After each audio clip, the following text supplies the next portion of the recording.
Yeah.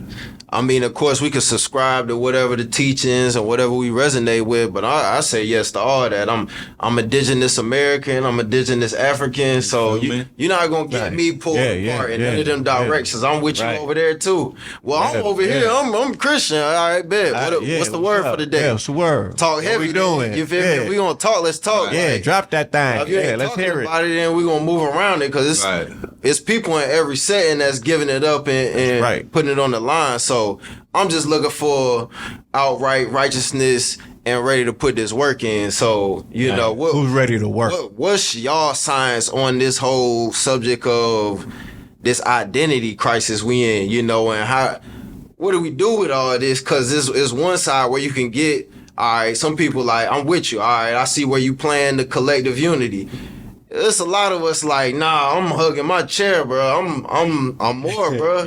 More else. I mean, you know, I was privy by being in Harlem to see certain things unfold. You know, I saw the framework. You feel me? I was there. You know, I was able to see things come together, coalesce, and then break up because of differences of opinions and what is known as, you know, school of thoughts and whatnot. And, you know, from the gate, when me and Blue stepped in, you know, we were always seekers of the information. We didn't basically we didn't let no door remain closed on us. Right. Because even when Blue mentioned the Brooklyn movement, that was also the Moorish movement around that time. Yeah. You know what I mean? So you had the Moorish movement in the early 2000s. We was getting introduced on Wednesday classes. Then you had LIU, which was doing the lectures, occult, metaphysics, heavy metaphysics, heavy occultism. That's Bobby, that's Phil, that's Delbert. Those are really the three mainstays that had the LIU thing on lock. If I'm forgetting anybody, Hakeem Bey and, you know, others. Yeah. And I was intrigued by it all. You know what I'm saying? Right. Like, and naturally, just who we are as the pillars and whatnot, you know, it would almost be like cutting our nose off to spite our face, because that's not our purpose. I can't talk about nobody else's role in what this thing called consciousness is, but our initial role was to be the pillars, right? And we couldn't make anyone feel like they were not a part of, you know, what it is that we represent, you know what I mean? Or we didn't want anybody to feel like we were adversaries towards them because of what we were learning versus what they probably were learning or what they knew and whatnot. We like, yo, what you know? What's up? What you got? So we'll demonstrate what we got, see what they got.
Peace and love to the family. All praise due to the Most High. Y'all already know what the vibe is.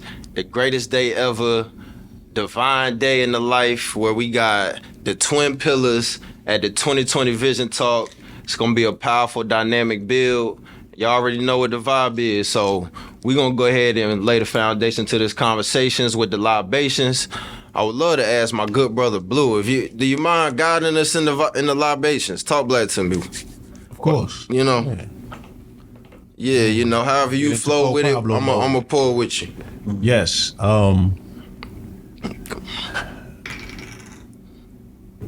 As we deliver this structured water on this plant, make sure we understand how the Creator has put spirit over the flesh, right? To endow us with life. There's nothing more alive than water, right? The plants are something that we have a symbiotic relationship that gives us life. So as the plants give us life, we should so be endowed to return the favor and give the plants not just our excess by way of, our exhale, but we can also nourish it with this life-giving substance called water. So this entire symbiotic process of continuing the life cycle, I think this is probably what we're here for the most part speaking about and advocating. So this ceremonial, symbolic, ritualistic way that we deliver libations is also exemplifying the life cycle that we all participate in. And with that, I say Ashe. Ashe. Yes. It's pour the water. Ashe. So with that, we calling in the essence and energy of all the ancestors that came before us, known and unknown. Known and unknown. This conversation may it be of some substance to ourselves and the good people. So that's right. Ashe. Ashe. All right, we're gonna get into these breaths real quick. And y'all tap in, join us as y'all, take on this experience with us. So on my lead, let's all take one deep inhale. Exhale. Inhale. Exhale.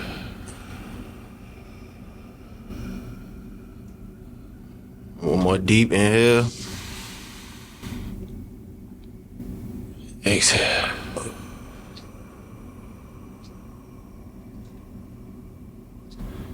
Ashe. All right, I feel good. I feel great now. Yes. Elevated, invigorated. This message has been brought to you by Live Alkaline Water, the best hydration in the nation. Black on water from black on land. Get it from the black man, Why is it the best? Because it's coming from a natural living spring. No artificial induced processing. It has living minerals, give you more life. So tap into the movement, So look. Absolutely. I'm honored. I'm grateful to have the good brothers, the twin pillars in the building. Yes, sir. Yes, sir. Definitely were watering them early seeds of my transformation and consciousness and whatnot.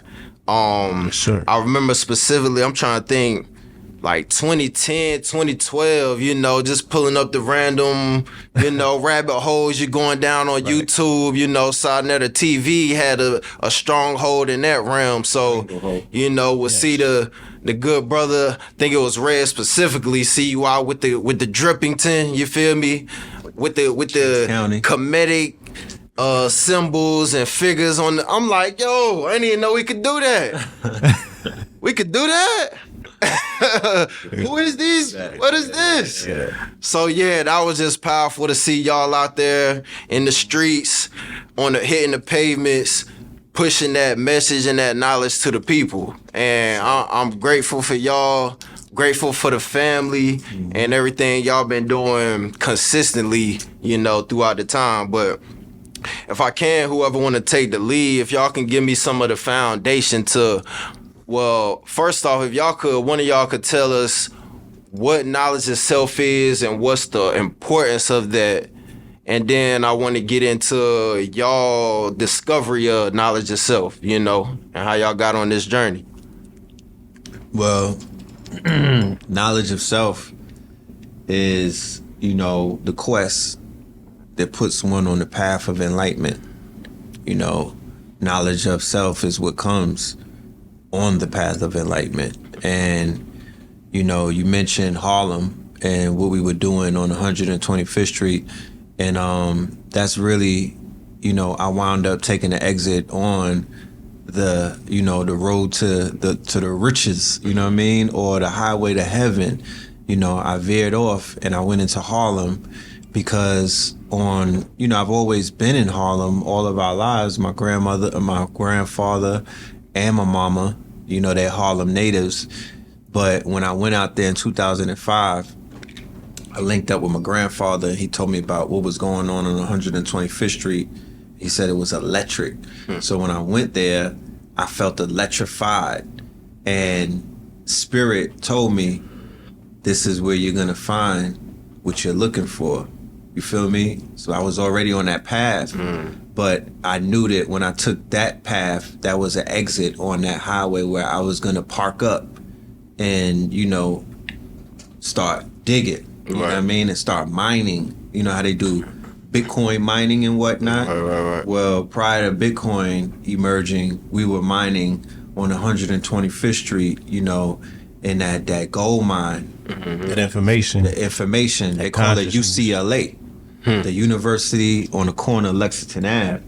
Facts. So many, there have been so many greats that came before us that have deposited a spiritual escrow, if you will. Right. It's in the air. You could feel it. It's in the air. It's ethereal. It's right there. You just got to tap in and dig into it. And there was a current that was running through Harlem at the time, and it was a current going both ways. So Dipset at this time, they were the mainstay in the street. This when they would started selling pornography on the streets on bootleg. Bootleg on the sidewalk. This when they was doing. You talking about like the early 2000s? Yeah. Early mid 2000s. That's when they had the T-shirt. Right. The Sesame Street. Tony the Tiger. Yeah. Right. Oh yeah. Fried. All that. Tony the Tiger. Bandana up. Yeah, all of that. So that current was flowing this way through the streets of Harlem, and it was a strong current. Skulls, they had the death on. Yeah. All of these clothing brands. Men was in pink. For sure. You know what I'm saying? Everybody was following the trend. Right. People was they was dazed on Purple Haze. It was Zombie State. It was just a lot going on. It's a lot in Harlem at that time. And then there was a small subset of culture that existed that needed an upgrader, in my personal opinion. We was coming from the streets of Brooklyn, fashion industry, music industry, the streets itself, you know what I'm saying? And we got to Harlem and decided that we was going to bring, a splash of flavor up there. Now, we had already been immersed in consciousness post 2001 in the Brooklyn conscious circuit, and that was the LIU circuit of the Metaphysical Underground Eye Opener production. Shout out to Black Dot, Shabazz, and our brother Christ. Right.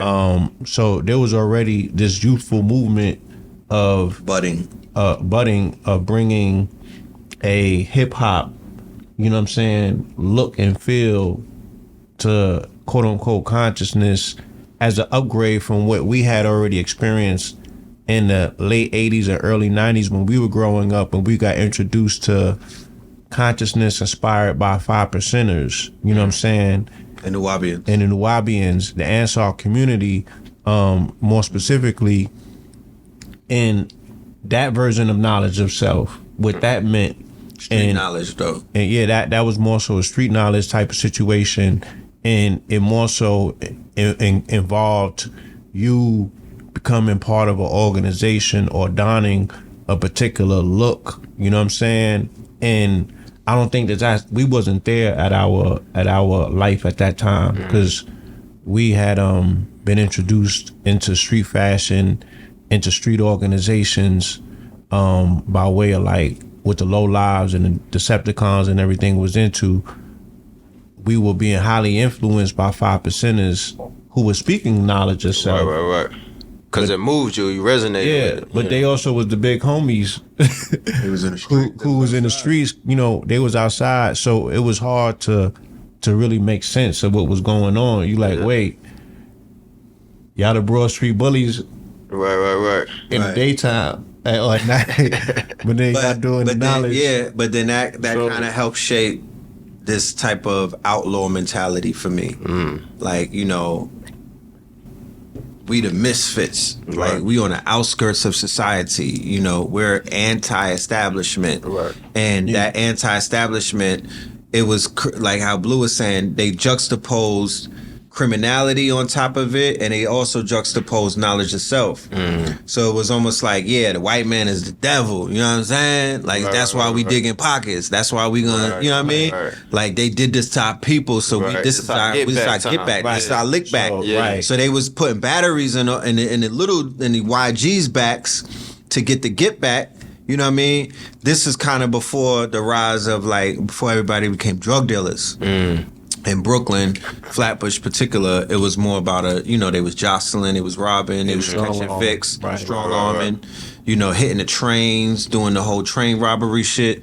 So it's like, you know, they was running, we was all running as a pack. They had posses back then. So, you know, we got down with a posse in our neighborhood, but our OGs who were older than us, we probably was 13, 12 around that time. They 18, 17, you know, they running around, laying it down, you know, moving around, but bringing back information for us, because we still local and whatnot.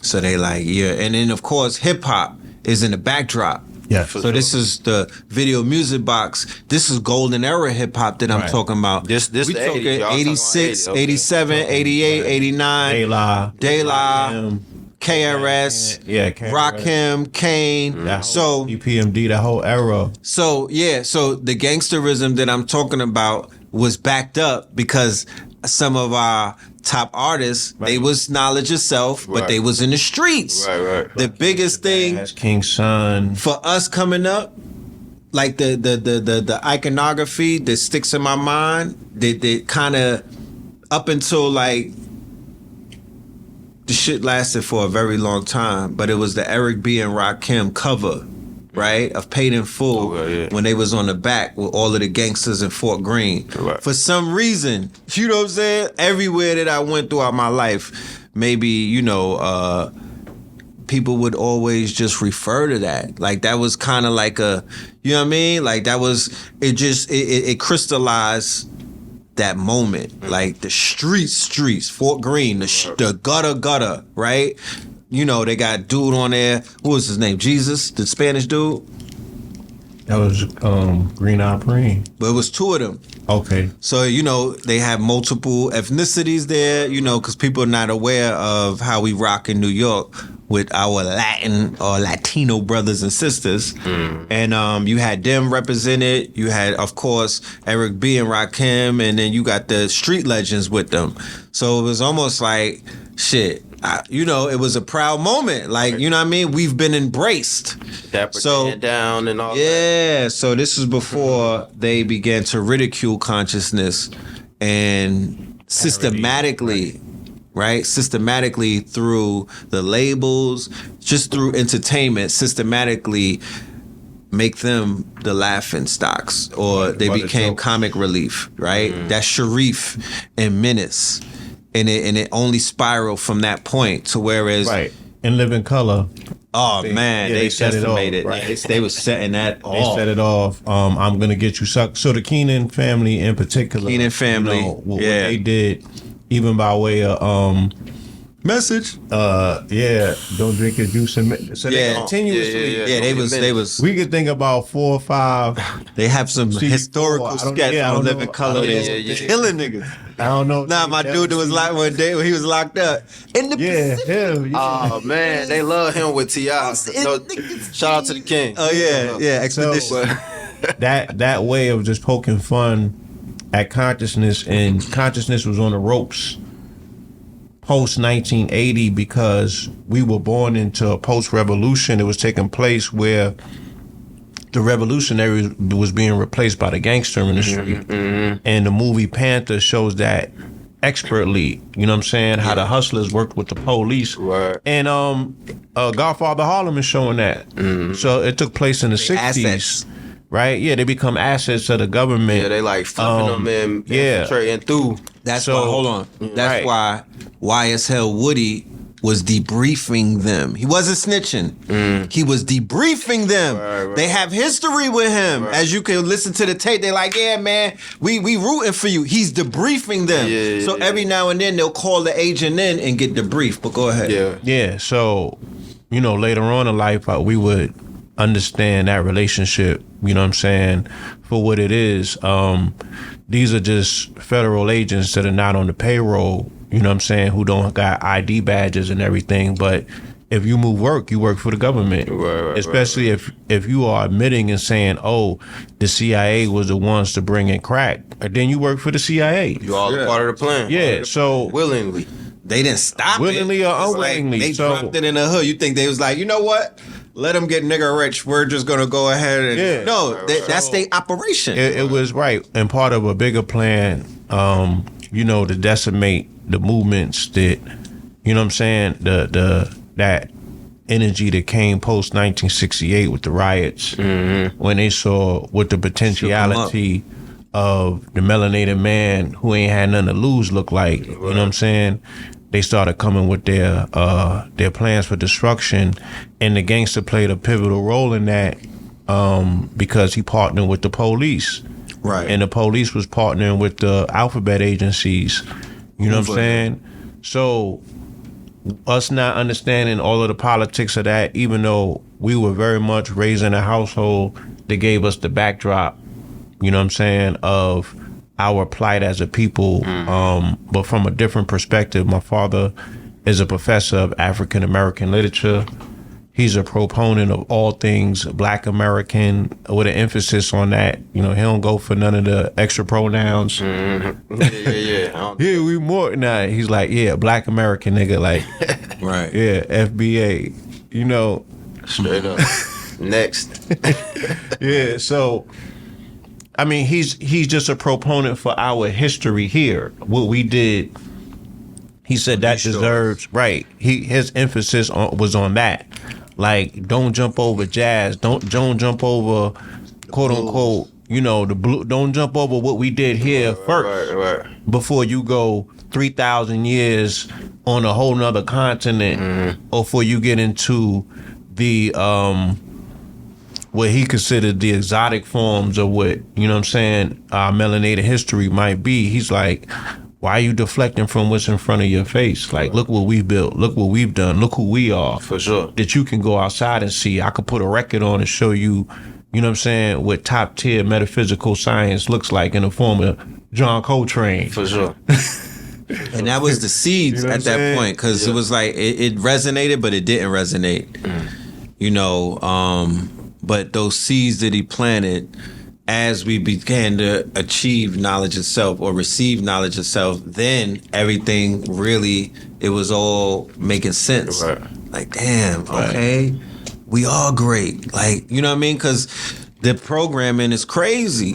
So initially, y'all getting this foundation from your mom and pops and whoever is moving around that, but y'all also are seeing what's happening, what y'all experiencing. And mind you, this is 12 and 13, so we had just came back from being with Sebi From St. Croix. in St. Croix in the Caribbean. So, and his perspective was, quote unquote, for so many words, the black man is God. Right. And this is how he demonstrated. That wasn't the language that he used, but his premise was, look, I don't care, don't want to hear, don't have no time for hearing anything about white supremacy, superiority, or some white man this or some white man that. Like, we don't play that. We You know got what I'm the saying? Yeah, we got the power. We're geniuses. You know what I'm saying? We represent excellence. You feel me? And our people are in a state of peril where they need what we have to offer in terms of remedy, because they over here drinking white water and look at them. You know what I'm saying? And this was at the onset in the beginning of crack cocaine. Right. And my mother convinced him to come out of the jungles. He was in retirement already. He was in retirement already. He was on top of a mountain in a rainforest with his feet kicked up.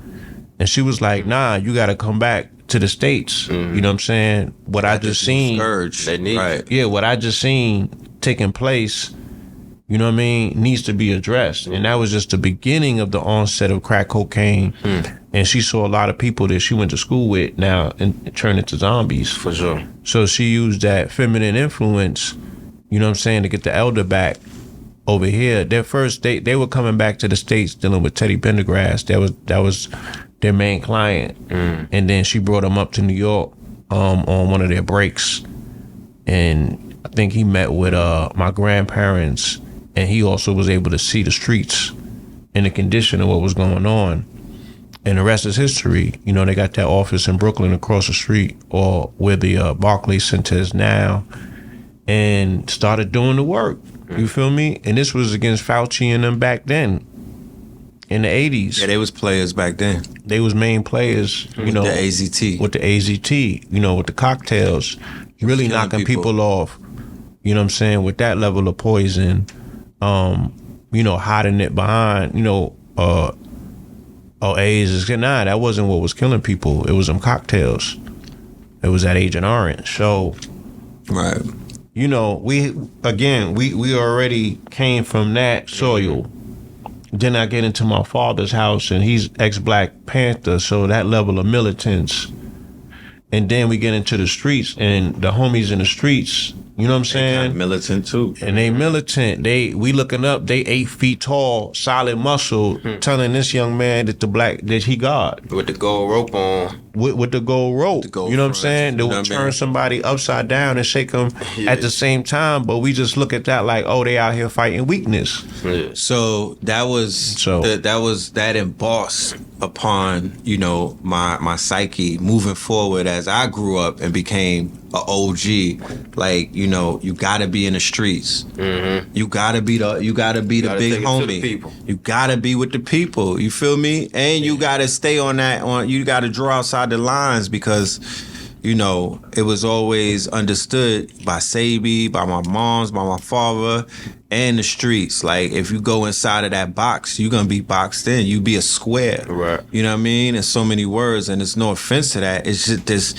that was my upcoming, was to be, you know, outside of that box. You know what I mean? Everyone that I saw that was winning, that was living a life on their terms, were doing it by bucking the system, or going outside, or drawing outside of the lines that they were always, you know, trying to program us to stand within. Right. So, you know, of course, we rebelled around 14 and 15. We kind of we really snapped, you know what I mean? And we kind of, you know, we went down a darker path, you know, in the streets. Was y'all carrying that, I mean, of course subconsciously, but was it a conscious thought of like this our planet, this our, like, we are the guys, we got the power, we not falling under none of them rules? Or it was more subconscious and y'all were just like, fuck all that they teaching us and trying to put on us? Yeah, like, that's what I'm saying. I always have to draw back to the context of what the culture was at that moment, right? So,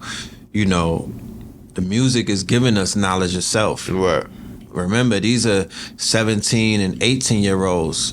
Nas, the Wu, they was young, and they was giving it up. But we was young, but we looking at them like they grown men because of their intellect. What Nas was talking about, what Rakim was laying on us. 17, 18, and all of that.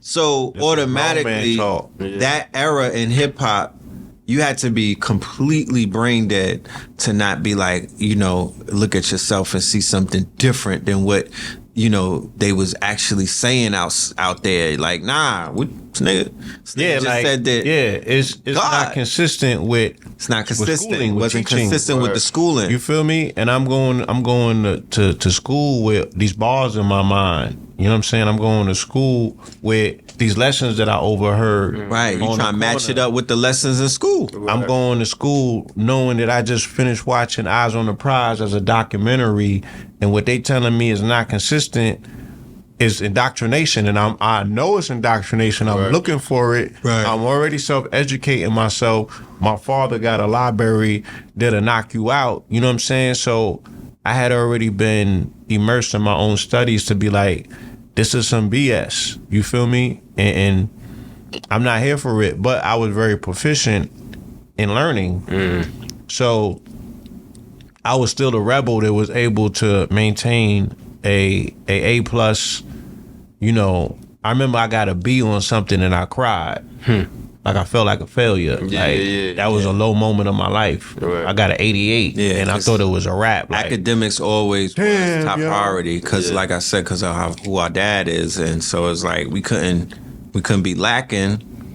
We know the game. We gonna play it. We mastered it. Yeah, but we looking for there's an insatiable urge to find self. There's an insatiable desire. There's a desire we were chasing ourselves to get into that postgraduate education. And when I say postgraduate, it means after 3 p.m.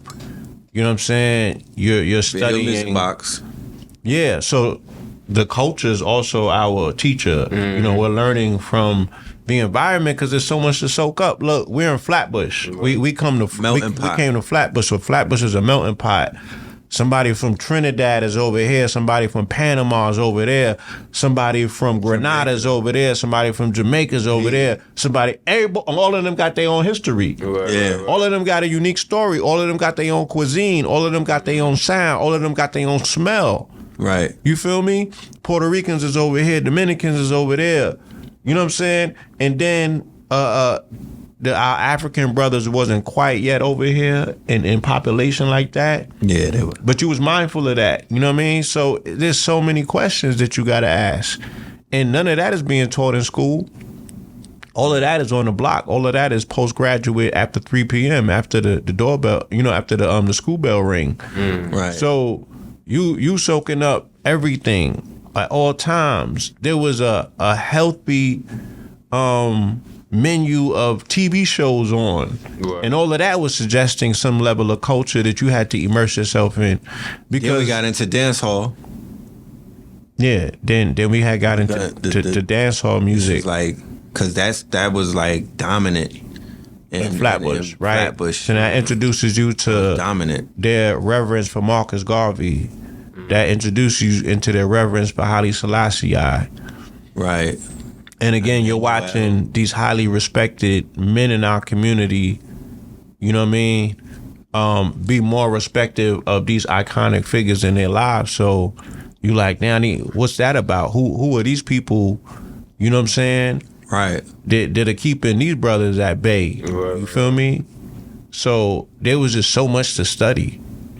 Yeah, and that's crazy to even think about, like, even whatever residue and what was left from, like, so y'all were probably around people, well, of course, around people that was around when Malcolm X was coming through. Absolutely. But then you got, Garvey was like the 20s and 30s. Yeah, Garvey's by the 30s, he was. Yeah, before that. Yeah. Mm-hmm. So that would probably be like a couple generations above, but all that energy is brewing up in there. You know, you got Harlem Renaissance energy, you got all the Caribbeans, but then you got so many people from the South that moved up there. Right. You feel me? So it's like a real melting pot of culture. Yeah, you know? Right. So so when we go, because Harlem is the South. Yeah, we were staying with our stepmother. I mean, our stepmother was with our father at the time. So her people from Alabama. So when we go to her house and her folks' house, then we are immersed in the South and their story, South, right? And their history. And, so then we introduced to the Bible and religion and how they give up for, you know what I'm saying? Right. How they have reverence for Christ and things of that nature. And we have to juggle all of this because nobody's explaining where do these roads meet? Right. You know what I'm saying? Like, you coming from Harlem and you see the brothers with the bow tie and you asking what that's about. We get to Williamsburg, Brooklyn, you see the brothers in all white and they Ansars, and you asking what that's about. We go and see our step-grandmother, or our grandmother for that matter, and she got Jesus on the wall, and you like, yo, what is that about? And in the midst, you attempting to listen to your own thoughts and find yourself. Right. You feel me? This shit crazy. Wasn't no Google. Yeah. There wasn't no smartphone. There wasn't, you know what I mean? It went like we could just go to a lecture, tap in, you know what I mean? Right. Go somewhere and, there were definitely elders who were like griots in all neighborhoods. You could catch them at the chess table, at the barbershop, at the barbershop. You know what I mean? On the corner, on the corner. The you know. Wino wisdom. You know what I mean? The winos had some bars and whatnot. So facts. It just really outside the lines, you know, speaking against the conformity, you know, which is a part of their expression of their escapism and all that. Right. You know? And they have a different perspective on things. You know, they have a vantage point, you know, that may be different from everybody else. Just the way they see it. It's a lot to navigate. You know what I mean? You being introduced to girls, you know what I'm saying? You gotta navigate, you know what I mean? It's just so much going on that you gotta juggle in this little brain of yours. And I wanted to mention, because I almost forgot, even in the fashion, you know, we were gravitating to certain iconography and motifs that Ralph Lauren was putting on his clothes. Okay. You know what I mean? The big Indian head. You feel me? He had the prints and everything. They were like Navajo prints, big Indian heads. You know, a lot of them Aztec prints. You know, the Aztec prints. Then he had he explored all things Americana. All things. Right. All things Americana. And as we immersed ourselves in that clothing, which we were introduced to by our father, he was initially drawn out of the lines in his professor setting by wearing polo. And then when we came over from St. Croix, you know what I mean, he was putting us in polo. And we get to school, you know, we like, the hell we got on this, you know what I mean? We was pushing against it, thinking it was some corny shit. Yeah. And then it opened up an entire world to us, because they was like, y'all got on polo? Yeah. You feel me? And that kind of like rolled out the red carpet. And again, and as we went deeper into that portal or that rabbit hole, wearing these particular items or what have you that had these expressions on it, polo sportsman, you know what I mean? Like he said, exploring different aspects of Americana, whether it be the Aztec or the Indian head, you know what I'm saying? More and more this history started revealing itself. And Royal crest. Right. We're just being attracted to the heraldry of these different items, you know, what it felt like to put on some silk in response and the reactions later on in life. You know, you like, oh, this is all Moorish. You know what I'm saying? This is what our ancestors was doing in the Gilded Ages of when they was on top, you know, commanding the Silk Road. And, you know what I'm saying, our trades were definitely in spices and textiles and, you know what I'm saying, fragrances and things of that nature. You know, these are the things that we found ourselves doing naturally that was really bringing us into the regalness of who and what we are. You know, we were always known and looked upon in our community as being, you know, fashion icons, trendsetters, and people who really, you know, set the bar and held it high. You feel me? And we were, again, that direction was not necessarily being pointed, you know, in the way of which they like, yeah, this is how you do this. We was just figuring the things out as we went along, you know, the things that we gravitated to. And then later in life, you get the education and you're able to look back and be like, wow, that was just me knowing myself. But throughout timelines and lifetimes. For sure. You feel me? This is me waking up to who and what I am, and who and what I am is not relegated to just this lifetime. You know what I'm saying? I got the blood of my ancestors in me, so that's millions upon millions of people that want to be heard and want to be expressed to some degree. So knowledge itself is a heavyweight subject. For sure. You feel me? For sure. Look, I have people, you know, you in the nation? You Hebrew Israelite? You more? I'm like, yes, yep. Yeah, all that. Yep. Yeah. I mean, of course, we could subscribe to whatever the teachings and whatever we resonate with, but I say yes to all that. I'm indigenous American, I'm indigenous African, so you're not gonna get me pulled apart in none of them directions. I'm with you over there too. Well, I'm over here. I'm Christian. All right, bet. What's the word for the day? Yeah, what's the word? Talk heavy. What we doing? You feel me? We gonna talk. Let's talk. Yeah, like, drop that thing. if you ain't Let's hear it. about it, then we gonna move around it because it's people in every setting that's giving it up and putting it on the line. So I'm just looking for outright righteousness and ready to put this work in. So you know who's ready to work? What's y'all science on this whole subject of this identity crisis we in? You know, and how what do we do with all this? Because it's one side where you can get. All right, some people like, I'm with you. All right, I see where you playing the collective unity. There's a lot of us like, nah, I'm hugging my chair, bro. I'm more, bro. More else. I mean, you know, I was privy by being in Harlem to see certain things unfold. You know, I saw the framework. You feel me? I was there. You know, I was able to see things come together, coalesce, and then break up because of differences of opinions and what is known as, you know, school of thoughts and whatnot. And, you know, from the gate, when me and Blue stepped in, you know, we were always seekers of the information. We didn't basically we didn't let no door remain closed on us. Right. Because even when Blue mentioned the Brooklyn movement, that was also the Moorish movement around that time. Yeah. You know what I mean? So you had the Moorish movement in the early 2000s. We was getting introduced on Wednesday classes. Then you had LIU, which was doing the lectures, occult, metaphysics, heavy metaphysics, heavy occultism. That's Bobby, that's Phil, that's Delbert. Those are really the three mainstays that had the LIU thing on lock. If I'm forgetting anybody, Hakeem Bey and, you know, others. Yeah.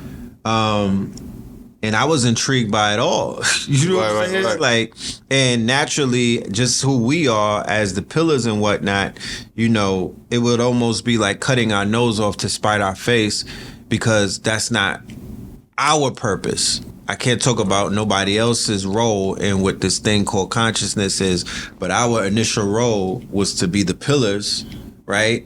And we couldn't make anyone feel like they were not a part of, you know, what it is that we represent. You know what I mean? Or we didn't want anybody to feel like we were adversaries towards them because of what we were learning versus what they probably were learning or what they knew and whatnot. We like, yo, what you know? What's up? What you got? So we'll demonstrate what we got, see what they got. You know what I mean? So you could see us in many lectures throughout the years. We in the audience, chilling, taking notes, asking questions. Like, I remember during a 10-year run in New York, I didn't miss one lecture. Like, I made sure I was there the same way I made sure I was in the club when we was in the streets. Like, I made sure I was at All-Star Weekend or Super Bowl weekend. Our face card was on. We was stamping all of that. You know what I mean? And by stamping all of that, we wound up bringing our hoods to these, you know, we made that important. For sure. You know what I mean? And to this day, I still be like, damn, if we didn't have Instagram back then, what was they getting lit off of? Like, how did they know? You know what I'm saying? Because it wasn't like we was passing around a photo album. Right. But they knew. They like, yo, we going to Miami next year with y'all. Y'all had it turned. We was like, how you know? How do you know? That grapevine was heavy. Yeah. The grapevine.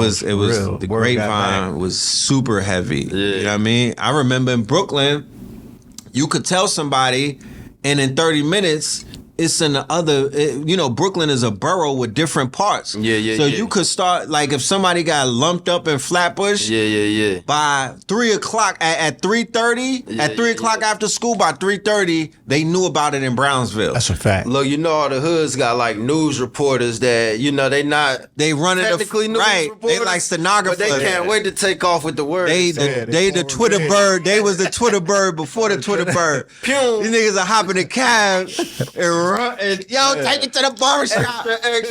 Extra. And it spread it.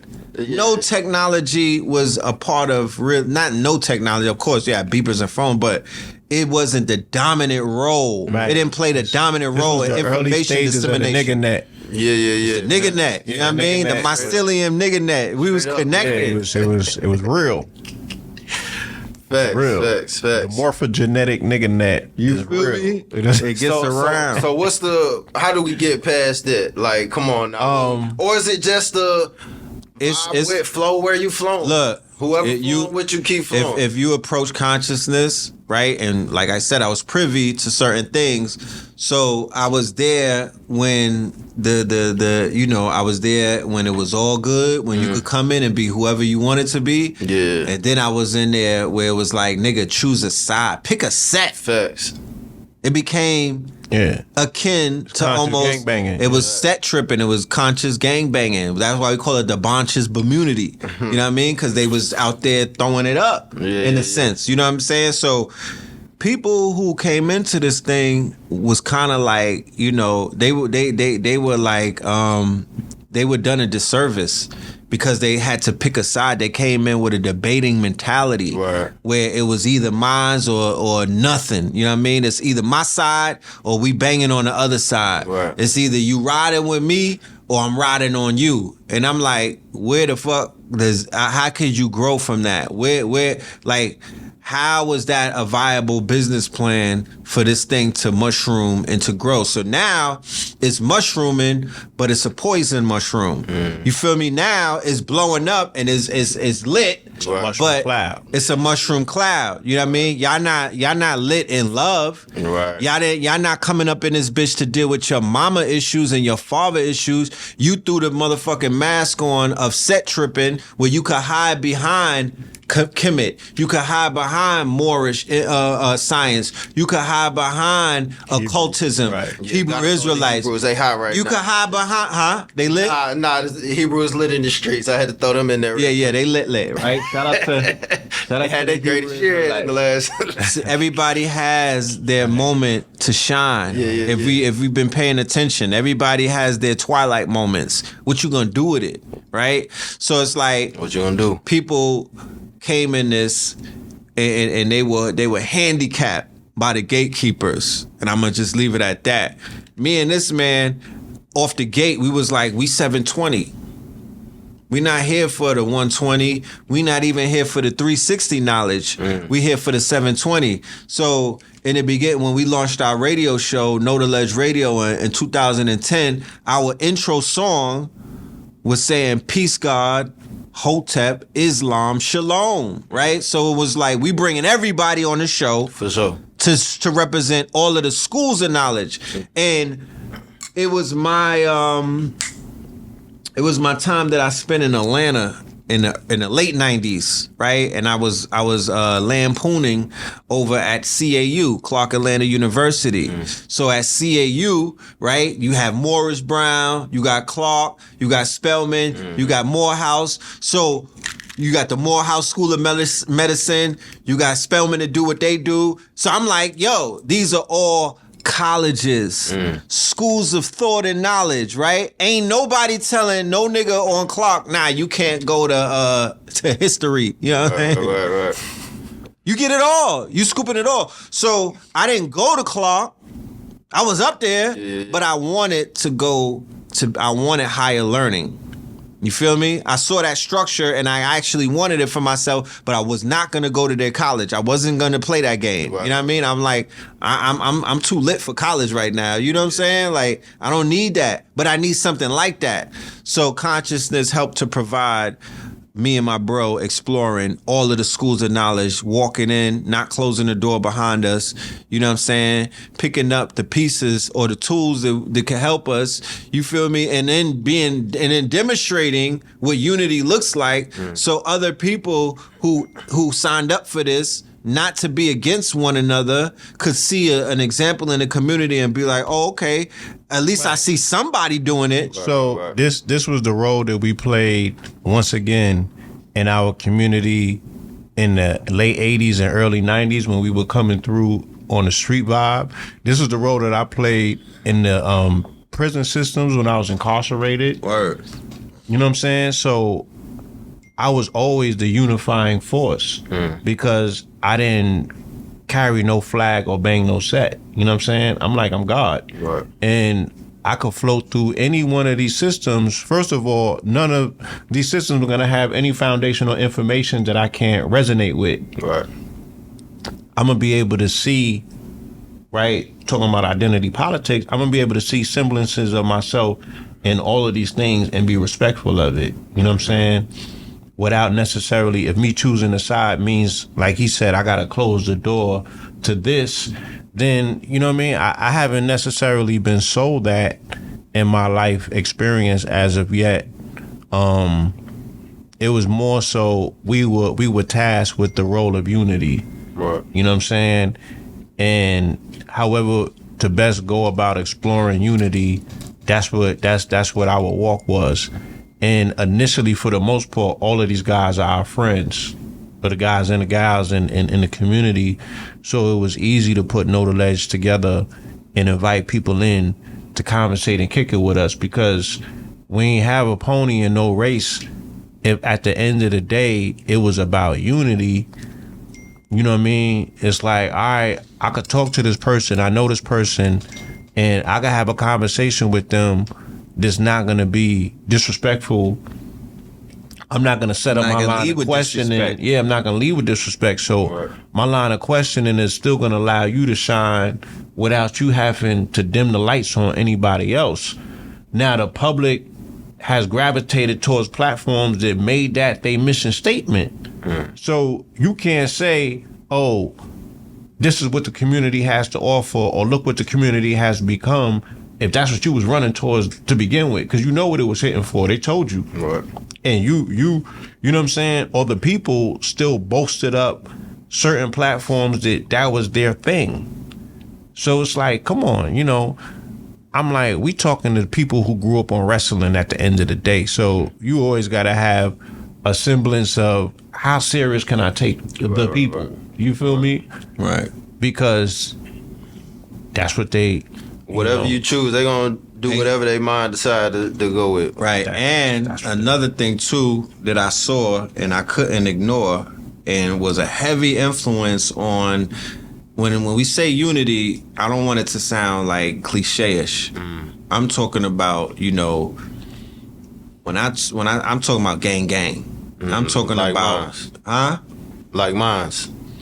Right. I'm talking about, you know, A alike, B alike, C alike. I'm talking about forming Voltron type effort. So it was also my run in Atlanta that showed me what it looked like, and that was through Big Meech. I saw it, and I talked to him. I told him about it. I ran to AA. I was on the visiting floor. AA was on lockdown doing his little 10 years.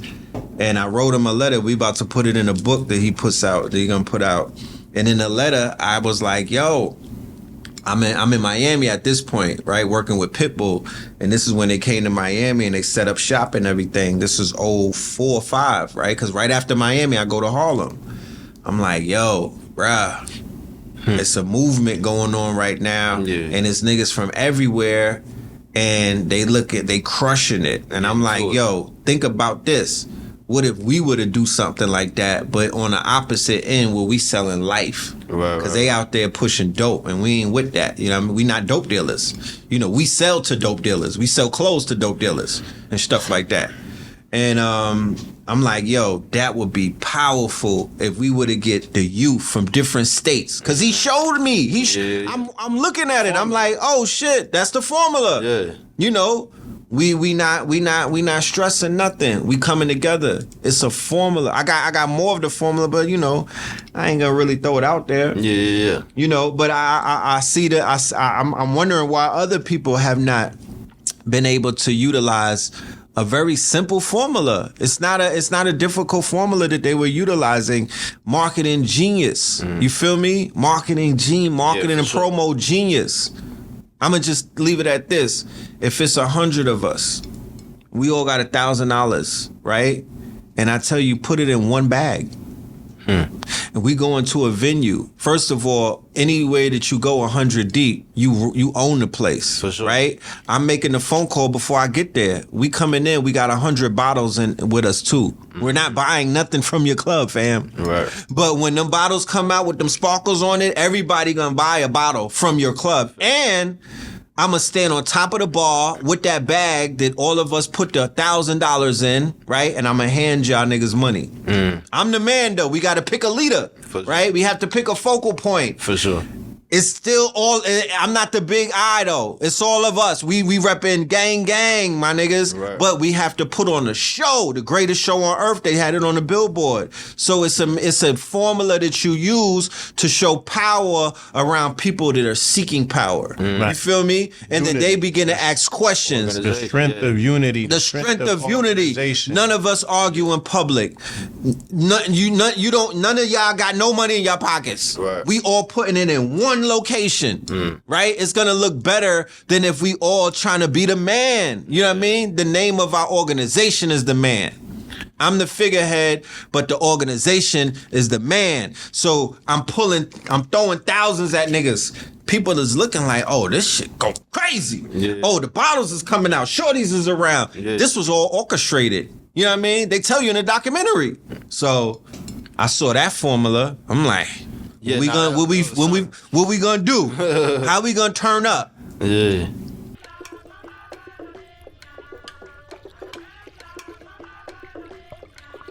Yeah, they know my name. They know my Peace and love, they know family. my power, know my- How y'all feeling today? Right. Well, look, all praise due to the Most High. Thank God for another day, the greatest day. And we greatly appreciate y'all coming in to tap in and build with us. And, you know, for those who weren't able to make it but are here in spirit, shout out to them. And we ain't got no time to waste no time, so we're going to get right into it. So this is a Declaration of Independence. Well, what is independence? Independence is our ability to be able to depend on ourselves for our well-being, our survival, and not just to survive, but to thrive. Without independence, there is no freedom. And without power, there is no independence. So how do we activate our power? Well, our power is first and foremost in the people, in the unity of the people. The Honorable Elijah Muhammad once said, our unity is more powerful than the atomic bomb. So, look, we in this mathematical scientific world, so we must move with purpose on purpose. So the formula for power is power equals work over time. So how much work can we get done over a certain amount of time? So our goal in February is to be able to harness the power and energy of 10,000 of our people through the We Are the Gold Challenge. The We Are the Gold 10,000 Strong Challenge is calling on 10,000 of our people to purchase at least $10 or more and drink live alkaline water. A black-owned water from black-owned land, straight from a natural alkaline water spring. Now that's power. That's our first step to freedom, independence, and activating our power. Anointed like a pastor, I know the truth. Like a hacker, might stir the pot. Like it's batter, done with the chatter. Time for the action. Wake up, wake up. I said, I lit the shit. Nah, yeah, nah, that's real. That's a science right there. Like, but I'm just, even as I'm listening, I'm like we so out of our minds. Like, what batch of Negroes is about to just sit here and big up one person? Everybody want to be Big Meech. Right. It was. But they don't want to put in the work. They don't want to Right. make the He was a sacrifices. good They leader. don't want to do what he might have did and was what a it good take as a coach. leader. Right. But they want to stand on that bar and hold them bottles though. Right. He had other people with him. You see Blue Da Vinci? Yeah. He had his gang with him. He had other people who were able to shine, right? Everybody looking at somebody like, yo, I'm trying to be at least at Blue Da Vinci level. Right. Then Blue Da Vinci level, I'm trying to be Big Meech. Right. Well, you see people they doing their best rendition. Yeah, now that he going, we in Atlanta. Crash. You see everybody with their best rendition crashing out. You know what I mean? But it's not, everybody don't got what it take, right? Everybody is not a leader. Everybody's not a captain, nor is everybody a quarterback. You feel me? So he was able to help people define their roles. You know what I mean? And if I could interject, it's like he might have been like, I guess, some of that last of the dying breed, but he kind of came off the cloth for some of those original gangsters that was operating in the Midwest. Chicago, and right? The takedown from Chicago, structure, yes. Discipline, Hoover. pushing the knowledge, pushing it, lighting ourselves, circulating the black dollar. Right. Chief Malik. Right. Chief Malik and Hoover, and other dominant, figures that we could speak of, they still had that semblance of what I'm speaking about in terms of revolutionaries, but gangsters at the same time. Socio-political. Right. Understanding, that those roles are somewhat intertwined if you have a knack for leadership, if you have a knack for organization, if you're responsible for putting food on anybody's table, you're a leader in that man's house as well.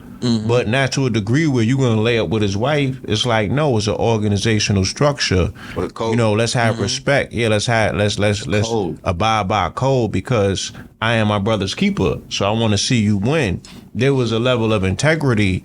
And when they took these men out of leadership positions who remember being around revolution, who remember being around, what this is really about. Who seen Malcolm alive, who heard those speeches, who, bore witness to the nation and their level of unity, their level of uniformity. Hoover and them was electing politicians, and they was involved with their politics, right? Because you cannot have a semblance of power and control or which have you in a neighborhood and not be involved in the local politics. Right. You know what I'm saying? It goes hand in hand. It's not just as easy as handing a bag off to the police. You also got to understand the political structure. So this is civics. This is just overstanding your environment, mastering your square. Godfather Harlem is showing you that. Godfather Harlem is showing you it to a T. So this is, the power dynamics of when you really want to get to something, you got to actually know how things work. You know what I'm saying? And these men, whether they was in the street in the 60s and the 70s, or whether they were in charge of civic organizations like MLK, right? In the civil rights movement, they was going to the White House. They was dealing with politicians. They got real policy changed and passed. Yeah. Whether they got finesse under the table or not, they at least got to the table. Yeah. You know what I'm saying? So they understood, what is this sacrifice hitting for? I mean, the sacrifice got me at the table, bro. Right. You outside of the building throwing rocks. You're not even in the building. So what can you possibly change? Just with rhetoric. So the demonstrations and the sacrifices and all of these things, you know what I'm saying, did equate in some level of a result. Right. That's how you measure and gauge something. You know what I mean? Fact. The gangsters of today they're not doing that.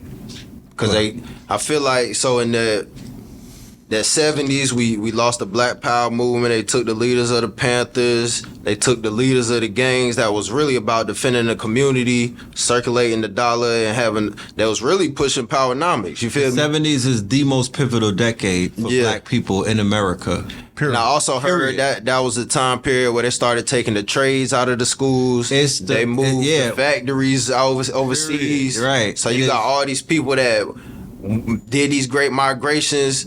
They had these great jobs in one generation. Right. Then the next generation, they done multiplied and lost all the jobs. Right. So now, going back to, I love to reference these TV shows because that's their reference point. Godfather Harlem is giving you the game, is showing you the backstory about how we got infiltrated by the Sicilians. Okay. Right? The enemies of the Moors. Okay? Through what they call the French connection. Rome, really, Romans. Well, the bastard children of the Moors. The bastard children of the Moors, right? Italian, where Gotti and them come from. Those could be considered enemy of the Moors. Sicilians still that's the bloodline of the Moors. Right. But even with the bloodline of the Moors, they took a oath. Yeah. Right, to always step on their fathers. That's the scene that you see in True Romance with Dennis Hopper and Christopher Walken and whatnot, where he revealed to him, your peoples are Sicilians. That means that they got black blood, Moorish blood. You know what I mean? The moulions, the eggplants. You know what I mean? That's your fathers. Right. And then he shot him. He had to kill him because that was, like that's ultimate disrespect.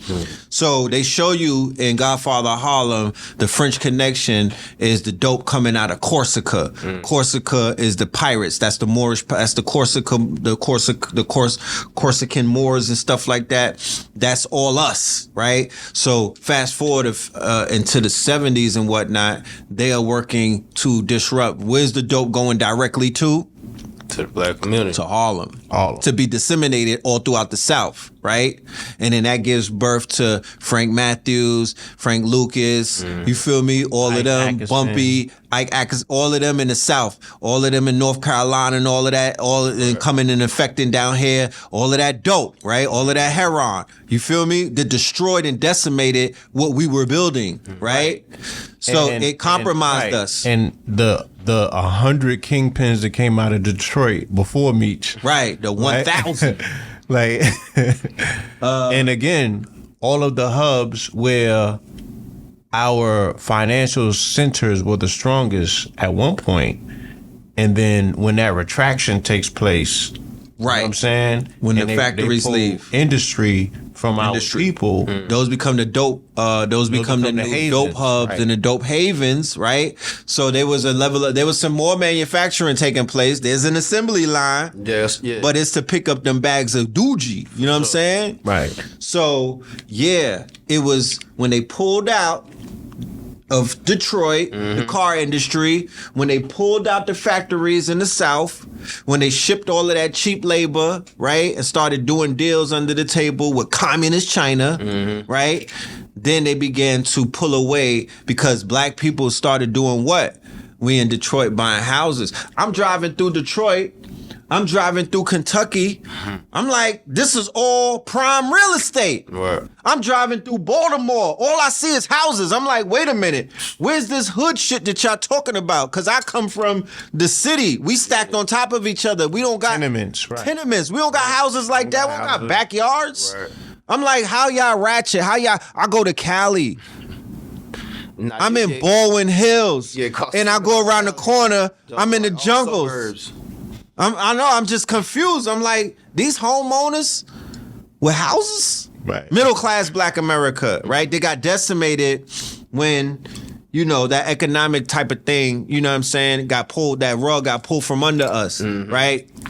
So, yeah, you know what I mean? And then crack comes. Right. Have you no feel fear. me? We got more money to flow. So you got the one people that's struggling that decide to take the escapism route, and on the opposite end, you got the ones that's like, well, somebody gonna buy it, so I might as well sell it. Oh, for sure. I mean, you have people that were in abject poverty. Abject poverty. We talking about so many roaches you could hear them moving. Mice. Like Harlem was going, they was, you know what I mean? They had our people in abject poverty, bro, in the Bronx, in Brooklyn. You feel me? Credit was established when, in the 80s? Before 70s. that, huh? 70s. Yeah, before that. When you hear the message and just Melly Mel, right? Painting that picture. Just you seen the video? You seen how it was looking, bruh? Yeah, that was so. You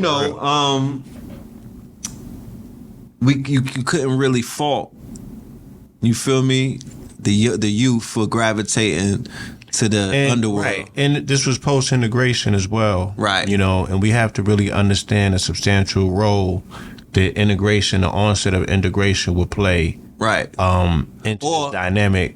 I'm sorry to cut your wisdom. And this is post King being assassinated. Right. Post Malcolm being assassinated. Because prior to that, the idea of mad young children selling drugs in your neighborhood? Yeah. Come on, fam. No-no. That was a complete no-no. Right. You was getting boxed up if you know what I mean? They wasn't having that. Post-integration, you get invited into the house, integration is entirely a economic imperative to say, you can now come over here and shop with us. You know what I'm saying? You can now come to our schools. You can now lay up in our beds. Lay up in our bed. You know what I'm saying? All of these things are now being allowed. So it's like any way that a pimp will finesse a hoe, you know what I mean? Through the game of denial. You know what I'm saying? I'm gonna dangle this carrot. Yeah. You feel me? I'm gonna keep you away from something for so long. You know, even the way the children are conditioned, you tell them no so many times, and that's the stuff that they really want to do. I gotta see what So, that's like. What's that apple yeah. pie like, bro? Yeah, man. So they got us. They got us. So many restrictions against. Yeah, they got us with that access. You know what I mean? You know, we our aspirations quietly and truly were, we wanted to do what white folks did so we can fulfill that thing that was missing from us that really, you know what I'm saying? That was like our standard of Gave rise success. our values, Yeah, right? Our value. And you know, I can't even say, you know, the issues of self-identity that we're dealing with today, I don't think that was something that we were dealing with in the 30s, 40s, 50s, and early 1900s. Like, I think that we, from everything that I'm researching, we had a grip and an understanding on who and what we were. Right. You feel Look me? at the names that Understood in they was giving children. Fruquan. Yeah. What's the ones out here? In the early 19, yeah. Look, I'm No, go ahead. there's was it Tavius? Octavius. Yeah, Atlanta got all of the Taviuses. Vontavious, you know what I'm saying? Octavius, like, What their parents was on. They knew something. They was, you know what I mean? The fact. Taviuses was out here. Johns and Smiths and Nah, they broke up out of that. Yeah, they broke up out of that. so yeah, you Look, know. I just wanted to interject. So there was the Black Wall Street in Durham, Hayti Heritage Community. Yeah. You know, they for one, I even think the way we pronouncing it as Hayti was them trying to flip it as much as they could to disconnect from Haiti. Right. You know, and that Haiti, Right, you know, of course. rebellion. You feel me? Right. Yeah. So you got that, and then when I'm looking at the top, it's a church. So mind you, this church is masking this Haiti energy with masking this African spirituality. Is the church on the mound? I don't know, it's in Durham, North Carolina. Is it where it's like a hill? Is it on top of something like a It's hill? a hilly area. Right. It potentially could be, but at the top, you know, it's usually like the cross. Yeah. It's like that heart symbol. It's like the Akan symbol. Right. So I'm just looking at this like, who was these people? You feel me? Yeah. And to your point, you know, they had a strong grip still, even through all the chaos and seasoning and breaking that we went through. They still had a strong hold. And then you were just talking about how that integration was like that last grip that we lost. The Vietnam War, right? Integration, you know. Yeah, all of the pivotal 70s, you know. Right, very that pivotal. whole period from, you know, the end of the 60s, the riot started in 68, you know what I mean? And they started coming with their stuff, you know, immediately right after that. So from 1970 and on. You got You know what I mean? Nixon, the war on poverty, Right. COINTELPRO, War on right? drugs, welfare. Well, the war on poverty is the war on us. The war on drugs is the war on us, right? They just masked it. But in the movie The Butler, they showed Nixon in the White House, and he was shook. And he was shook at the Black Power movement, and he said, "Well, shit, we gonna hit him with the green power." What? Giving them to the money? Yeah. So he started right. He started what's called, you know, or what they consider in this modern day, the black capitalist. Like he was cutting checks. Yeah, he was throwing big down. checks. That's how Hoover and them got caught up in Chicago. He was funding all, you came with a social program and things of that nature. Okay, They was cutting checks. And I heard Jeff Right? Ford, he got like Jeff a million Ford, or something like that, and then From they Gaddafi. stifled them up with they got like a million For the from government, a grant, for the right? grant, grant. They stifle them up in the record keeping In the and books, all right? that. Saying Yeah, mishandle the funds. Yeah, they hit you with the bread, then they Yeah. come and fleece you with the books. You know what I'm saying? An audit on you. So Yeah. he was responsible. Nixon, was responsible for that level of black capitalism. They had an office called the Office of Economic Opportunities that was headed by Dick Cheney and Rumsfeld. From Right. from Bush era. They said that they looted like a few billion. It was almost like the Freeman Bank all over again. So before they took $2 trillion out of the out of the pentagram right before 9/11 and then put together that whole play, you know what I'm saying, where they got a few more trillion post-war, they were stealing all the way back in the 70s with the Office of Economic Opportunity, Fleeced from them. melanated. Yeah, they fleeced them.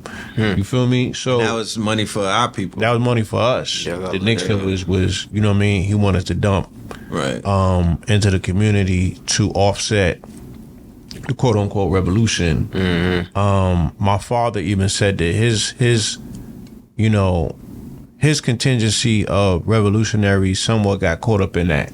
You know what I mean? They was given opportunities, Right. He was his genius was integrated into the educational system, and they gave, you know what I mean, Put down a picket sign. Yeah. Picked up jobs. picked up the jobs. First time to feel access me? to some type of wealth, they was like, and they Yeah, moved. we might got a good thing over here. you feel me?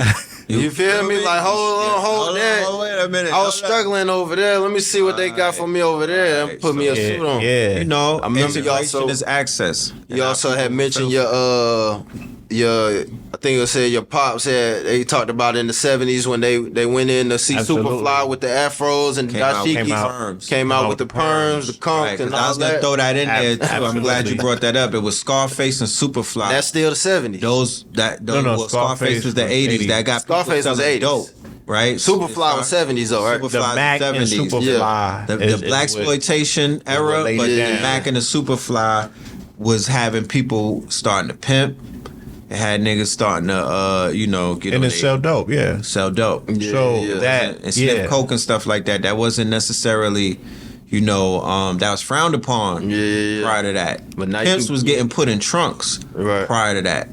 Pimps couldn't be around the revolutionaries prior to that. They was getting, Right. they was getting relegated. Niggas could hold that corner down only. Like, stay right there. You know what I mean? And and pimps were frowned upon by our community. Like, they sure, wasn't right. heroes. So we had men in our community, and now the conversation is always, or as of lately, it's like, damn, did you hold it down as a man and do these 30 years for the poison that you push in our community? Well, when you come home, we're gonna herald you and hold you up as a hero. But ain't no welcome home parties for no political prisoners. And they did 40 But years they be in the doing like box. 44 in the box. They come home and die like a year later. Yeah, and die a year Quiet. later. You know what I mean? To be quiet. With no ceremony whatsoever. No podcast. They not on. You feel me? Yeah, they ain't doing the podcast. They ain't on. They not doing the circuit. Nah, The they don't podcast even want chitlin them. circuit. Yeah, Like, that's old they not news. doing that. But dudes coming home, they doing that. Yeah, you graduate from college, you open up a business, all that. You get you a nice little small party, some strong supporters, but yeah, you come home, they throwing a block party. It's up. Oh boy. But yeah, all right. So with the rest of the time we got, all right. I just want to swerve this into even putting on top of this whole collective unity formation, coming together, forming like Voltron. My position is just focus on the needs, and whoever else is worried about these needs. You feel me? So we can get into the debates, who we are and woo, but let's make sure we got this food first. Let's make sure we secure this water first. Let's make sure we got shelter and all that foundation secure first. I don't think that that's sticky enough for these people. Right. I think niggas will go starving and still go beefing. But that's why I move around them. I'm like, who's ready? I Right. ain't got time to convince and convert right now. Right. Right now, it's work to get done. So move around. Excuse me. You can go get the whatever because there's you do. millions that are ready. Yeah. That are waiting. Right. There's millions, but it's been a kind of like a conundrum. Yeah, it's like I was gonna make a move. True. Yeah, it's even the ones like, who want to. Yeah, it's almost like putting yourself in the mind frame of the parables of Jesus Christ. Again, whether real or fictional, I could read a story and appreciate it for what it is. I know I have a reading comprehension, so I read it like it's a fictional story. Still get the moral of the story. And still get the moral of the story. He didn't come to the multitudes. True. He had to shepherd amongst the herd, and he was only he only got a few trimmings here and there. For sure. Right. Only a few people was resonating with his message initially. He wasn't a macro influencer. Yeah, he wasn't a macro influencer. He was a micro. He was micro. He ain't had pull of the other Barnabases and stuff at that time. Like, other people was pulling bigger crowds to more fanfare. You feel me? But he had a message that he was determined to stand on, and he he was able to pitch it, to put it in a way in which it was sticky. You know what I'm saying? Mm-hmm. So we might not get the multitude and the masses, but the information is viable enough that it has enough support of real time of the news. The thing that happened in Ohio should be a wake-up call for everybody. Right. That you're gonna need your own water, secure waterways, right? That are not necessarily connected to the rivers and the streams per se, aqueducts. Aquifers, and then food. You know what I'm saying? That's gonna be grown in a way that is not necessarily exposed to chemtrails and things of that nature. Right, for sure. Even more in the country, the better. More tucked away, the better. You're gonna need supply chain resources. You're gonna need, to have secure routes. Mm-hmm. All of these things are needed and necessary. And there's a tangible reason that we should be, coming together around these needs. For sure. You feel me? So yeah, and then I don't even think it's a point at this time where it's a skin color preference, because this is a humanity issue. Right. That incident happened in the season of Aquarius was the sign of humanity. The people, and I heard the brother Yaki the other day, so I have to give him his acknowledgement, where he was speaking about this is the 99% against the 1%. You know what I mean? If you're not part of that selective group that is already making plans, because they're the ones, it appears to be rolling out the agenda. So they're making preparatory plans. They got the bunkers. They got the acres of farmland. They're buying up the water.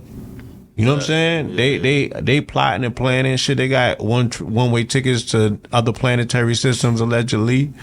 You feel me? So again, the people are looking, but what are the people doing? They're bearing witness to all of this. Facts. And they're master observers and agenda strategists. Like, they could tell you every agenda. You know what I'm saying? From they got the from the times of Christ to now. Yeah, they got the spreadsheet of all the agendas. Yeah, so social media text threads can go up. Yeah, we can go online and get into it now. Right. Now, if we talking about doing something about it, it get a little slow. It get a little thin. I want y'all to get into the facts. Because that's not how they was groomed. Okay. I'm sorry to cut your wisdom. Go ahead. They were groomed for feel-goodisms. Right, They were right. groomed to debate. This is how they came in this bitch. They were not groomed to build. They were not groomed to be immortals and whatnot. They were not groomed on solutions. Solutions and results almost feel corny to them. Right. That's like the antithesis to their existence. Yeah, let's vote. It's the very next- ego-driven. And it's very homoerotic, and I don't mean to, throw anybody, but grown men being obsessed over one another to where as they get on the internet and they thinking about each other all day, and they out here dick measuring and whatnot and chest bumping. That's wild funny guy to me. That's mad fun. Like I'm not even gonna go in there. We can talk about them twins and them twin. I was about to go down a rabbit hole, but I'm gonna stop it. You feel me? But Yeah, it's a lot of weird activity on the net, and what it shows me is the proclivity of a lot of these people, and it also shows me, what people are really interested and drawn to. Some sick shit. You feel me? They're really drawn to the car crash. Yeah. You feel me? They're drawn to psychopaths, Like I people said, with mental issues and these stuff. are people who grew up on wrestling.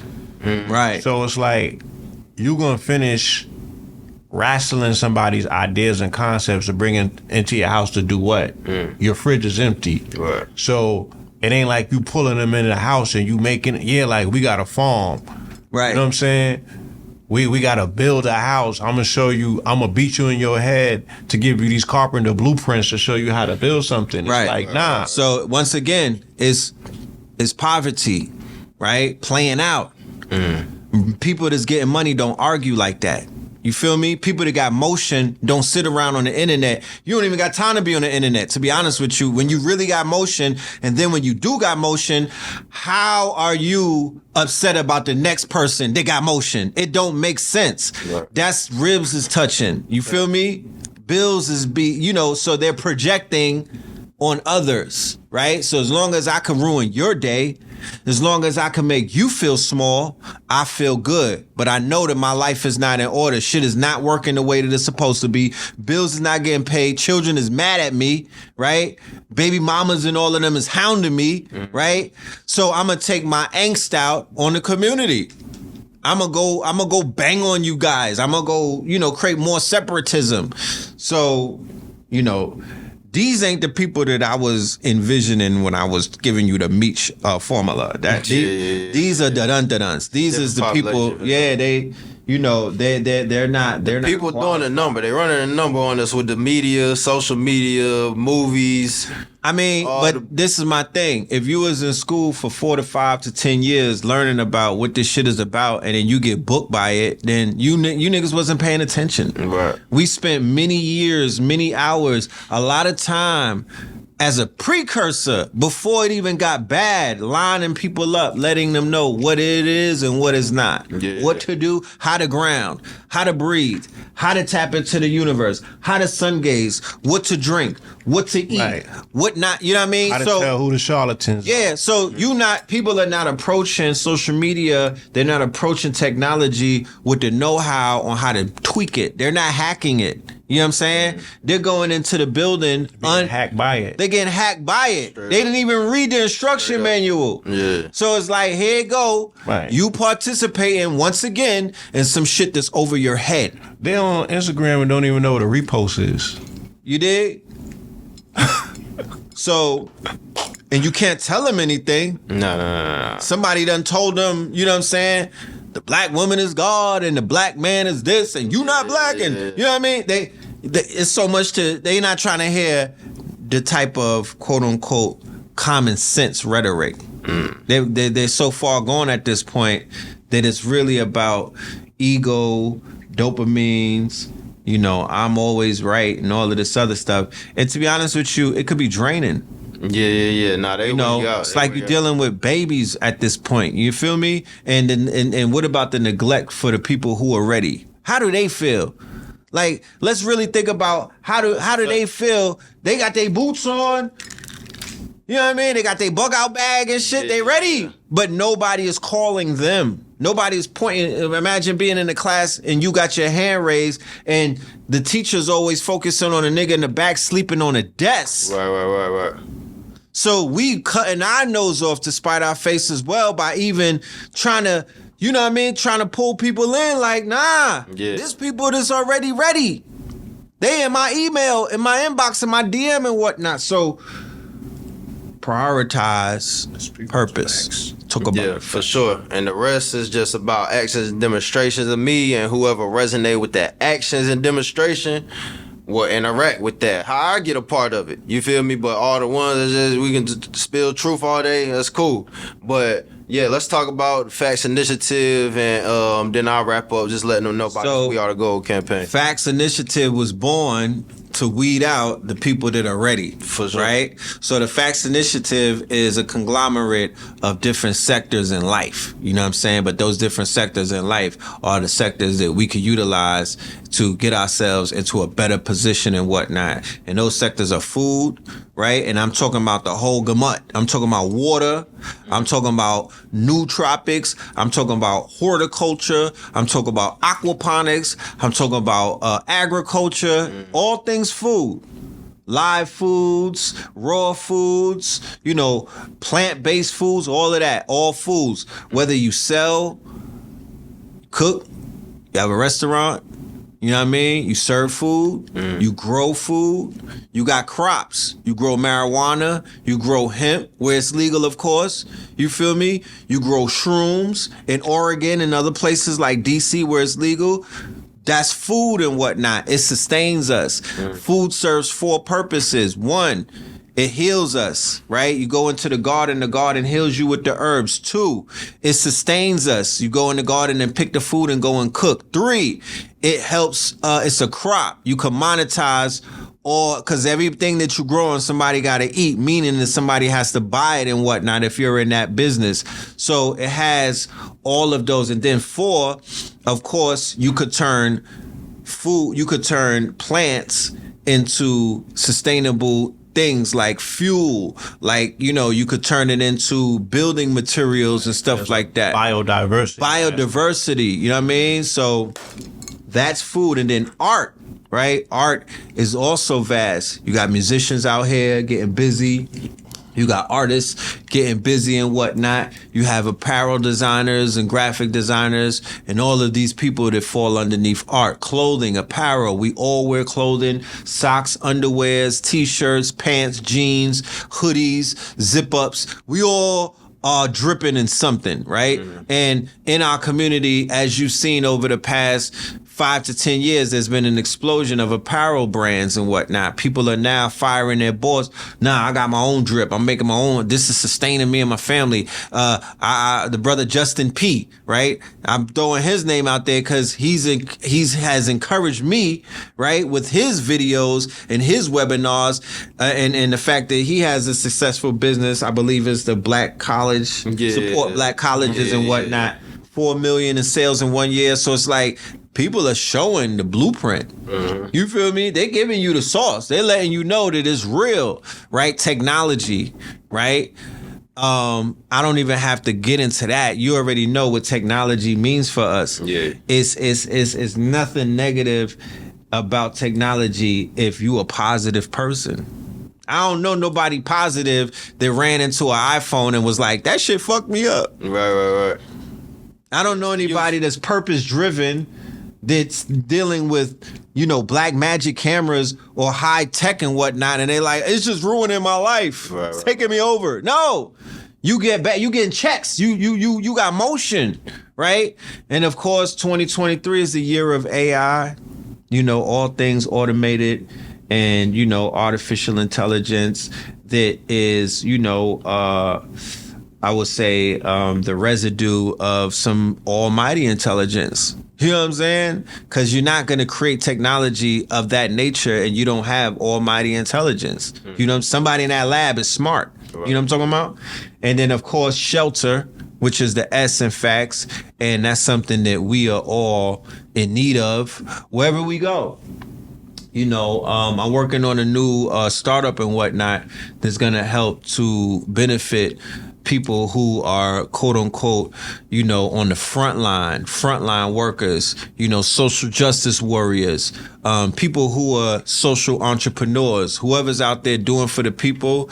I'm working on something to wherever you go, there'll be a physical node. You know what I mean? You'll be able to pull up and always park up, bed and breakfast, accommodations. You'll be taken care of. You could probably even go to North Carolina and work for 3 months and everything will be dealt with and paid for. You'll have your credits because of your work. So we're going to bring in a social credit system, but the right way, not how China's doing it, a real social credit system to where we're going to be credited for the work that we're doing and whatnot, and we'll be valued and we'll be rewarded and we'll be moved to the front of the line, right? While people that are not doing anything, nigga, you got to stay on the line. We VIP because we working. So now if you want to get on VIP, nigga, you got to work. You know what I mean? So we got to incentivize one another to do better. But we all know that we move when carrots start dangling. You know what I'm saying? We program like that, like the Pavlov thing and whatnot. You gotta reward us. You know what I'm saying? That's why the streets are so attractive. There's a reward system, right? You put on, you get a thought, nigga. Do whatever you want with her. You know what I'm saying? You run down and you put the fear guard in the nigga, you take over and you could see your money increase, but you gotta have your head on swivel because you done took some food off of somebody's table. But now you have a point on your reputation. You know what I mean? That's your value system. You know what I mean? And your reward system is that with your reputation at a certain type of height, everything is free. You know what I'm saying? But what's the penalty system is when you get jammed up or when they spin the block and pop your top and whatnot. There's a penalty system that everybody is aware of, but they still play the game because the reward is so attractive. So why don't we have no type of system set up like that? You feel me? People that are being rewarded in this space are bending. They're going. They're creating. They're making that shit happen. They're actually, going swimming upstream. You know what I'm saying? They're actively going hard to make sure that they're rewarded for their demonstration, but it's not necessarily set up to where it's automated. You know what I mean? But once they build it, it will be that. For sure. So the goal for the facts moving forward, right now we have a strong movement online. You know what I mean? People online are attracted to the movement. They're asking questions, but ultimately, our end goal is a network state.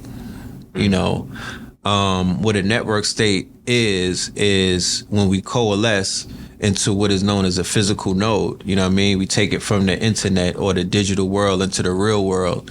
And, we could basically go ahead and secure those 400 acres or those 4,000 acres and begin to build our communities with our own economics, right? Because now we in Web3. So we got the blockchain, we got crypto, we have smart contracts, we have everything that we need that is going to sustain us and protect us and kind of weed out some of the issues that broke up communities before and whatnot.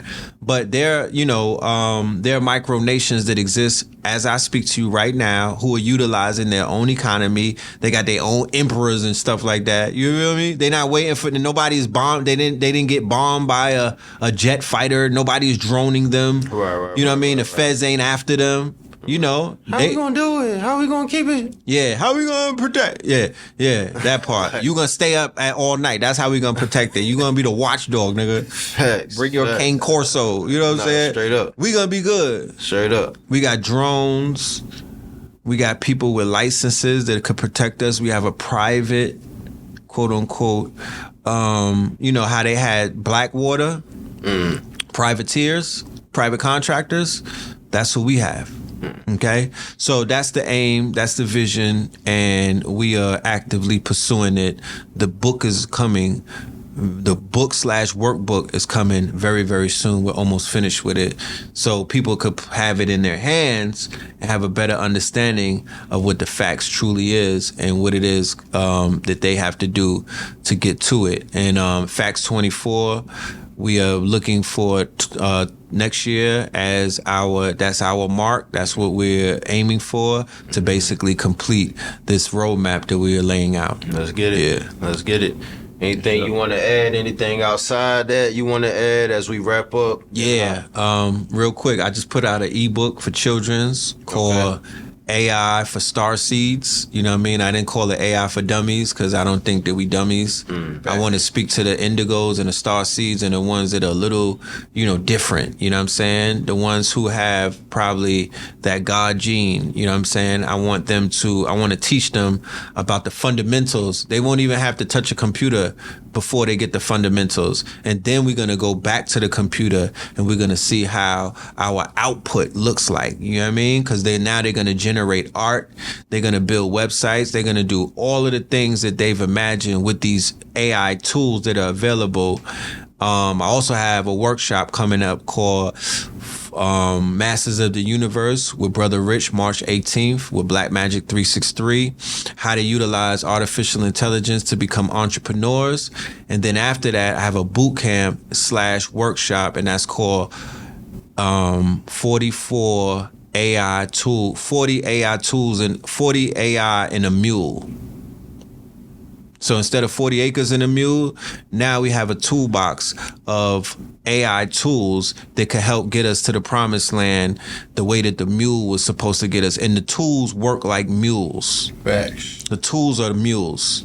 You feel me? They work like mules, like donkeys. You dig what I'm saying? Until they start hallucinating like the chat bots and start cursing you out like, you working me too hard. You feel me? Machines shut down when they get tired. You know what I'm saying? But then they rev back up. So all that's gonna be online, replays available and all that if they don't get there on March 18th. KTL University, you feel me? That's the one-stop shop right now. KTLUniversity.com. They get everything that they need right there. For sure. Feel me? So it'll be in cyberspace. It'll be available for replay. For sure. It's gonna be a part of a bundle package. I'm just building out a lot of information, digital assets, and even physical assets this year. While information is going crazy, you know what I mean? I'm kind of like crystallizing it, because if I'm on to the next thing, I won't be able to capture this lightning in a bottle. Right. Yeah, For so sure. I'm in the lab. So yeah, y'all tap in KTLUniversity.com and you can see. Matter of fact, it's so much you gotta tap into before you even get there. Go tap into the archives for that. Anything you got cooking, anything you want to add to the facts, anything outside of that you want to lay with the people. Everything he said, I'm playing a supportive role. You know what I'm saying? I'm here to assist. I'm also working on some projects. They are not in their full fruition as of yet, but they are, for the most part, they're literary projects. I got some works coming. I got some things. I got some things cooking. I got some things just gonna. And we got an album coming. Culture. Okay. So y'all in the laboratory real heavy. We might be aiming for like summer or something. Yeah. Okay. 23. Yeah, we're coming. Okay. For sure. Rebooting. Let's get it. Rebooting it. We coming with it. You feel me? Let's get it. So just prepare for the impact.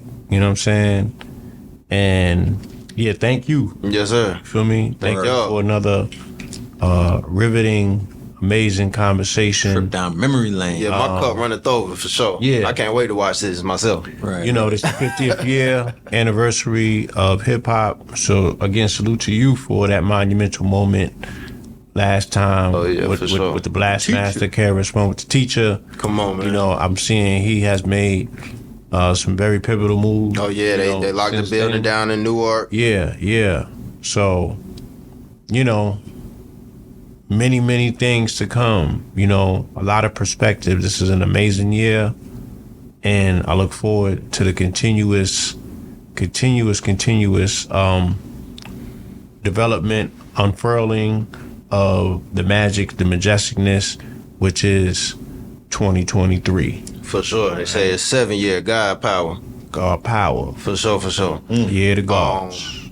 I wanted to say, Oh, I did want to talk about the social engineering, but that'll be more in the future. We'll have another conversation. We kind of did get into it, but I mean, that was a pivotal demonstration right there. I'm like, come on, man, what more could you ask for? I can get Blue Pill and KRS-One at the table together. I mean, that was just a testament of being able to do what the minds I see to do, you know, and following and believing in that, you know. So half of the conversation, I was up in La La Land like, damn, you feel me? We did it. Yeah. But look though, now I want to close out with this. So we cooking up the We Are the Gold campaign, which is all about us clarifying ourselves as the wealth, value, and solutions we've been looking for. Everything you looking for as far as solutions go, as far as leaders go, as far as saviors go, look no further than yourself, look no further than your community and your network, your family. It's all flowing within us. So one of the major things we're going to be doing is highlighting different reasons, different services, different products that represent that goal, you know, that value. You know, we are the wealth, value, and solutions we've been looking for, like I said. So we'll be highlighting different people that's masters of, you know, different bodies of knowledge. We'll be highlighting businesses and different entrepreneurs that are pushing certain services and products we need to know about that we have within our community, certain resources we have within our community. And one of the major things we really going to be highlighting those who are in the spaces of the FACTS initiative, in the spaces of food, clothing, shelter, safety, and security. So, you know, the water is on the forefront, the best hydration in the nation. We also growing our own food on our land, so we're going to be highlighting that and documenting that throughout this spring as we plant and, you know, nurture that into harvest. But so a couple of goals I want to throw out there real quick. So one of the major goals throughout, well, I'm gonna say April, maybe April or March, but we shooting for April right now. We looking at getting 5,000 people. We want you to be one of the 5,000 to spend $20 on the live alkaline water, because we pushing us to be intentional with our health and wellness and making sure we put that good quality in it. So we need 5,000 people to buy $20 or more of water, so we can show through intentional actions and demonstrations and alignment that we able to develop $1 million corporation through our people. You feel me? And then we also gonna be pushing for sponsors for y'all to push our donations into the pot. Matter of fact, if you want to donate right now, you can cash out do S.O.U.L Society NC, S.O.U.L SOCIETY NC, S.O.U.L Society NC. Send $1, send $5. Every $5 donation is gonna go towards a giveaway for the water. So we planning on giving out 2,000 gallons of water throughout the month. And then I'm gonna drop these numbers and leave this with y'all. So we looking at just the Atlanta area and surrounding areas, just through DeKalb County and Fulton County. And mind you, the surrounding areas go beyond that. So it's 896 black people. Now, of course, we pushing this to all people because everybody needs that health and wellness. Everybody needs that good access to quality water. But just us, if we depending on us, ourselves, we got 1 million people just in this little area. They say we spend $10 per month on bottled water. There was a study in 2019 that said we spend an average of almost $10 per month on bottled water.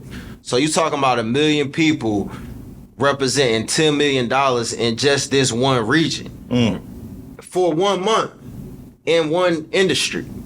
You feel me? It's about 7 counties or so that we operate in throughout North Carolina that represent 1 million people. Spending $10 a month. Just in the county I live in, Guilford County, it's over 200,000 of us. Black, what's all the names? Because we talking to all of them. Black, Nation of Islam, Hebrew Israelite, Moors, Melanated Nation, Aboriginal. Come on, give it up. I don't want nobody to be left out.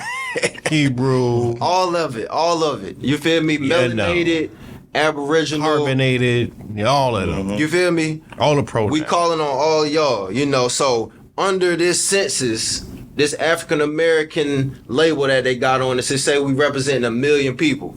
In Guilford County in Greensboro, where we live at, it's over 200,000 of us spending $10 a month. That's $2 million monthly in one industry. Now, this ain't a thing of if you gonna spend it or not. It's not like clothes or something like that. We're spending it every month. You feel me? What can we do to harness that currency flow and circulate it back into our community? Expand more jobs. We talked about how these factories and industries were created and helped us develop, economic income.